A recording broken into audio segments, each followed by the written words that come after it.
J'aime bien tout ce qui est programmation, j'aime bien aussi tout ce qui est électronique, donc faire des cartes électroniques. Le contact avec les profs est assez facile. Savoir comment fonctionne une chose et pouvoir la réparer, que ce soit à l'école ici, dans des labos ou même chez soi, je trouve ça méga intéressant et le métier d'ingénieur c'est vraiment fait pour ça. À Arlon, chemin de Weiler, malgré les restrictions sanitaires, notre département sciences et technologies reste en veille et vous présente la récente option mécatronique. Ça fait longtemps qu'on a cette idée-là dans les tiroirs. Quelqu'un qui sait à la fois construire la structure mécanique d'une machine, mais en même temps quelqu'un qui va pouvoir la commander. Donc va pouvoir placer le moteur, va pouvoir placer les capteurs et commander tout ce système-là.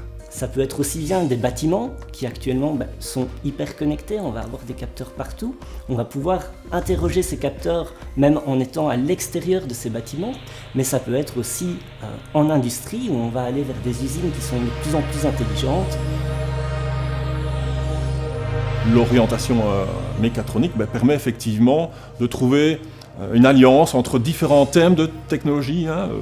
On parle de mécanique, mais de mécanique poussée, on parle d'informatique, mais d'informatique orientée. Et donc quand on met tout ça ensemble, on peut réaliser vraiment des objets nouveaux, créatifs. Innovation et créativité, deux mots-clés en 2021, d'où l'importance consacrée à la pratique dans la formation. Dès la première année, il y a des travaux pratiques liés presque à chacun des cours théoriques. Directement, il y a la création d'objets. On veut réaliser quelque chose et on a le matériel autour pour pouvoir concevoir ces différentes pièces, les assembler. L'objet prend vraiment forme. Concevoir des objets, c'est très intéressant, mais l'option s'ouvre à bien d'autres matières. L'étude de la robotique sera d'une part théorique, mais aussi pratique, où on a plusieurs robots. Il va y avoir de la mécanique, où on va apprendre à dessiner des pièces. De l'automatisme, où il va apprendre à commander des process qui peuvent être des process industriels. Il va y avoir de l'électronique. Il suivra aussi des cours en informatique, où il va apprendre à programmer. On amène aussi dans ces cours de l'intelligence artificielle, c'est-à-dire comment on va dire une machine va pouvoir apprendre en fonction des données qu'on lui donne. De nombreuses matières de pointe proposées dans une option technologique en évolution permanente, et donc rester vigilant est indispensable.